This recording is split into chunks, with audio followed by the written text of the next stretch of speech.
Hello everyone, welcome to the numerical problem of electrostatics. So இந்த வீடியோல பார்த்தீங்கன்னா electrostatic lessonல இருக்கிற numerical problem solve பண்ண போறோம். வாங்க क्वेश्चंस பார்க்கலாம். Question number 10. A point charge இவ்ளோ is placed at a distance of 20 cm from another identical charge of 10 microcoulomb. A point charge of -2 microcoulomb is moved from A to B as shown in the figure. Calculate the charge change in potential energy. Change in potential energy கேக்குறாங்க. ஸ்டார்டிங்ல இங்க இருந்துச்சு. Final இந்த charge இங்க கொண்டு போய் வச்சிட்டு. இப்போ சப்போஸ் இந்த சார்ஜ் இங்க இருக்குறப்போ இந்த சார்ஜ் இங்க இருக்குறப்ப இதோட சரியா பொட்டன்ஷியல் எவ்வளவுன்னு ஃபர்ஸ்ட் கண்டுபிடி. இந்த சார்ஜ் இப்போ இங்க இல்ல. இந்த சார்ஜ் எங்க இருக்கு? இங்க இருக்கு. -2 மைக்ரோகூலும். அப்ப இங்க இருக்கிற சார்ஜ் மேல டோட்டல் பொட்டன்ஷியல் எவ்வளவுன்னு ஃபர்ஸ்ட் கண்டுபிடி. எப்படி கண்டுபிடிப்ப? இந்த சார்ஜ்னால இங்க ஒரு எனர்ஜி இருக்குமா? இந்த சார்ஜ்னால இங்க ஒரு எனர்ஜி இருக்குமா? அப்ப டோட்டல் கண்டுபிடி. இனிஷியல் எனர்ஜி எவ்வளோ? K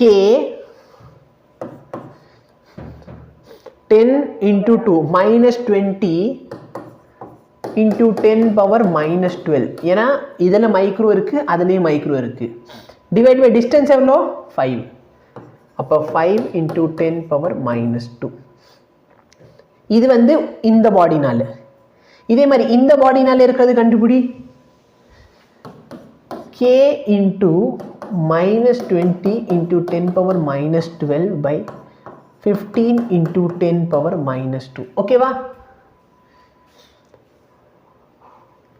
புரியுதா? Very good. இப்போ இதோட வேல்யூ என்ன? ஃபார் எக்ஸாம்பிள் எல்சிஎம் எடுக்குன்னு சொன்னால் எனக்கு தெரிஞ்சு இந்த -20K இது மேலே கொண்டு போயிட்டு 10 power -10 ஆயிருமா? 10 power -10 1/5 + 1/15. இது ஸ்டார்டிங் எனர்ஜி. இப்போ நான் என்ன பண்ணியிருக்கேன்? இந்த சார்ஜை இங்கே தூக்கி இங்கே வச்சிருக்கேன். புரியுதா? ஸ்டார்டிங்ல இங்கே வச்சு இதோட எனர்ஜி கண்டுபிடிச்சிட்டோமா? புரியலையா? இங்கே வச்சுட்டு இதோட எனர்ஜி கண்டுபிடிச்சிட்டோம். இப்போ இந்த சார்ஜை கொண்டு போய் இங்கே வச்சுட்டோம். இப்போ இங்கே எனர்ஜி எவ்வளோன்னு கண்டுபிடிக்க போகிறேன். அப்போ இந்த ரெண்டு சார்ஜுக்கு நடுவில் இருக்கிற எனர்ஜி எவ்வளவு கண்டுபிடி. K இந்த சார்ஜ் 10 மைக்ரோஃபாரட், இது -2. அப்போ -2 into 10 20 into 10 power -12 divide by இந்த டிஸ்டன்ஸ் எவ்வளோ? 5. அப்போ இது எவ்வளோ? ஃபென்டாஸ்டிக். 5√2. இல்லைன்னா 15 கூட வச்சுப்போம். √15 கூட வச்சு பார்ப்போம். ஏதாச்சும் சொல்யூஷன் வருதான்ட்டு பார்க்கலாம். √50 தான் 5√2 ப்ளஸ் K இன்ட்டு இப்போ இதுக்கும் நடுவில் பார்த்தோன்னா அதே மாதிரி into 10 power -2 50 into 10 power -12 by இதுக்கு சொல்லு 5க்கும் 15க்கும் √250யா? 15 square 225, 5 square 25. அப்போ √250 செக் பண்ணு.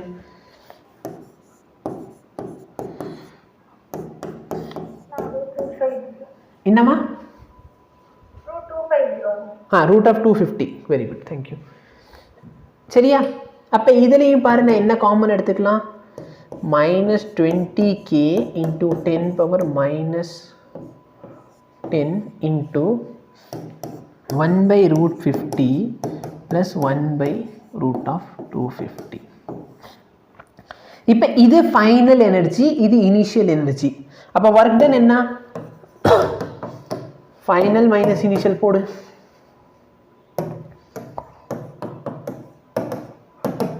ஃபைனல் எவ்வளோ? இது final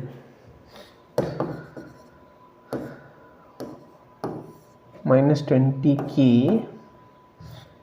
into 10 power -10 into 1/√50 plus 1/√250 minus initial அது இது. அப்போ இனிஷியல் இது சப்ராக்ட் 1/5 minus 1/15. see எனக்கு தெரிஞ்சு இது வந்து ரூட்டுக்குள்ளே இருக்கிறது இது வந்து சால்வ் ஆகுது இந்த ஸ்ட்ரெயிட்டாக நீ கால்குலேட்டர் இல்லைன்னா லாக் புக் யூஸ் தான் பண்ணணும் இதை நான் சால்வ் பண்ணிக்கலாம் -20 கேவோட வேல்யூ என்ன 9 × 10⁻9 × 10⁻−10 இங்கே பாரு இந்த 20ல் இருக்கிற ஒரு ஜீரோவும் இதையும் சேர்த்தா என்ன கிடைக்கும் 10⁻10 10⁻−10 கேன்சல் பண்ணிட்டேன்னா -2 9s are 18 சரி 1/√50 இதோட வேல்யூ மட்டும் பார்ப்போம் சரியா இது வந்து எனக்கு இதுக்கு மேலே சால்வ் பண்ணுற மாதிரி தெரியல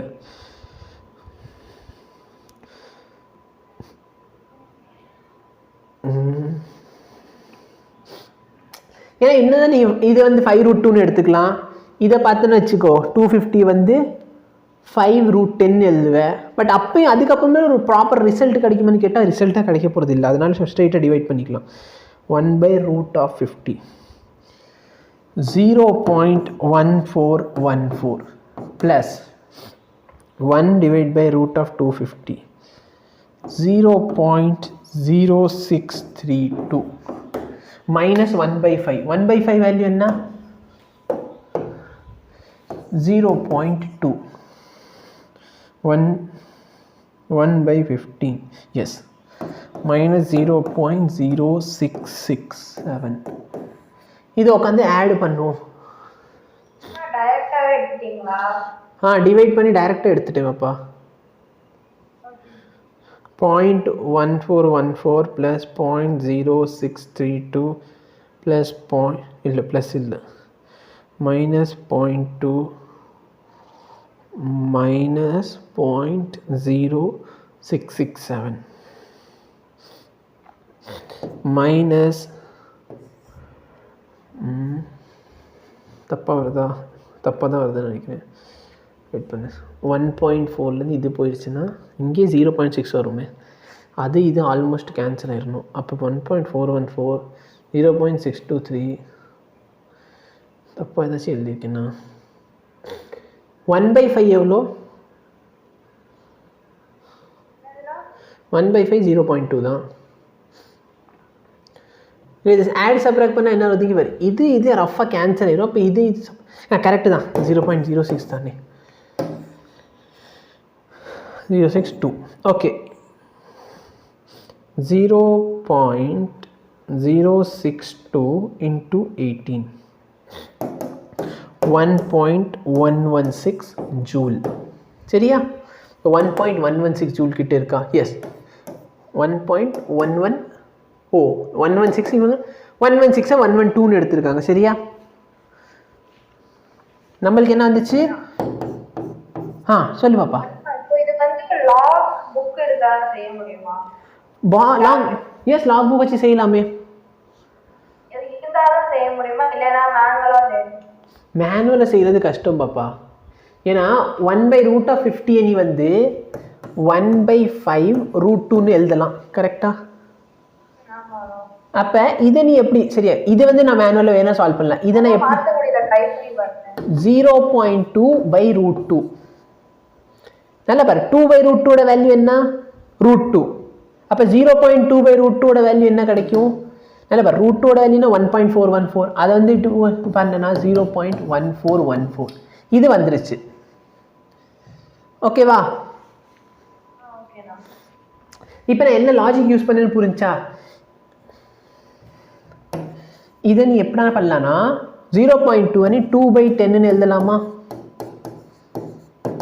இது கேன்சல் ஆச்சுன்னா √2/10 √2 ஓட வேல்யூ என்ன 0.14 சாரி √2 ஓட வேல்யூ என்ன 1.414 இதை நீ 10 ஆல டிவைட் பண்ணா 0.1414 ஓகேவா இது வருது ஆனா 250 ஓட ரூட் பார்த்தனா 1/√250 நான் வந்து 5√10 ன்னு தான் எழுதுவேன் √10 ஓட வேல்யூ எனக்கு தெரியாது 3 point something தான் வரும் அப்ப 0.2 divided by 3 point something 0.2 3 ஆல டிவைட் பண்ணனா 0.06 கிட்ட something வரணும் 0.0632 சரியா மத்தபடி இது ரெண்டுத்தையும் நீ டிவைட் பண்ணிக்கலாம் பட் எஸ் உனக்கு சப்போஸ் √5 into √2 அப்படினே சரி √5 ஓட வேல்யூ தெரியுமா இல்ல இப்போ 4 னா 2 ன்னு எழுதுற மாதிரி அத நம்ம சும்மா 2 ன்னு எழுதுனா அப்ராக்சிமேட்டா ஒரு ஆன்சர் கிடைக்குது. நான் கரெக்ட் ஆன்சர் கிடைக்கட்டியும் அதுக்கு நீ ரூட் அதுக்கு நீ ரூட் 10 வந்து ரூட் 9 சொல்லி 3 ன்னு எழுதிக்கலாமே. கரெக்டா? பட் எஸ் இப்போ சப்போஸ் அவங்க ஆன்சர் வந்து இந்த அளவுக்கு ஏன்னா 0.062 வரைக்கும் அக்யூரேட்டாக பார்க்குறாங்கன்னா நம்ம இந்த வேல்யூ 0.063 அந்த ரேஞ்சில் வரைக்கும் கொண்டு போனால் உனக்கு ஆன்சர் கிடைக்கும். என்ன சொல்கிறேன்ட்டு புரியுதா? அட்லீஸ்ட் எனக்கு இந்த 2 டெசிமல் வரைக்கும் கொண்டு போனால் என்னால் ஆன்சர் வந்து கரெக்டாக சொல்ல முடியும். பட் எஸ் சிபிஎஸ்சி சரி போர்டு எக்ஸாம் பொறுத்தவரை சரி இந்த மாதிரி ஒரு கேள்வி இது வரைக்கும் கேட்டது இல்லை. சரியா? பட் இது வந்து கான்செப்ட் வந்து கொஞ்சம் கிளியர் பண்ணுறதுக்காக. இது ஒர்க் டன் பாசிட்டிவ்னா என்ன அர்த்தம்? பாசிட்டிவ்னு சொன்னால் ஒரு எக்ஸ்டர்னல் ஒர்க் இஸ் ரெக்வயர்ட். இன்னும் கொஞ்சம் காமன் சென்ஸ் யூஸ் பண்ணால் நீயே கண்டுபிடிச்சிடலாம். நல்லா பாரு, இங்கே நெகட்டிவ் சார்ஜ் இருக்குது, இங்கே 2 பாசிட்டிவ் சார்ஜ் இருக்குது. நெகட்டிவ் சார்ஜை இந்த 2 பாசிட்டிவ் தூரமாக கொண்டு போகிறதுக்கு நான் ஒர்க் பண்ணணுமா இல்லை இவங்கள ரிப்பல் பண்ணி அனுப்பி விட்டுருவாங்களா? நம்ம ஒர்க் பண்ணாதான் இந்த நெகட்டிவ் சார்ஜை நான் வெளியே கொண்டு போக முடியும். இதே வந்து இங்கே பாசிட்டிவ் சார்ஜ் இருக்குன்னு வச்சுக்கலாம், அவங்களே தள்ளி விட்டுருவாங்க. அப்போ சப்போஸ் பாசிட்டிவ் சார்ஜ் இருந்தால் வெளியிலேருந்து உள்ளே கொண்டு வரதுக்கு தான் நான் ஒர்க் பண்ணுவேன். கரெக்டா? எஸ். ஸோ இதான் இந்த கொஸ்டினோட சொல்யூஷன். தேங்க்யூ.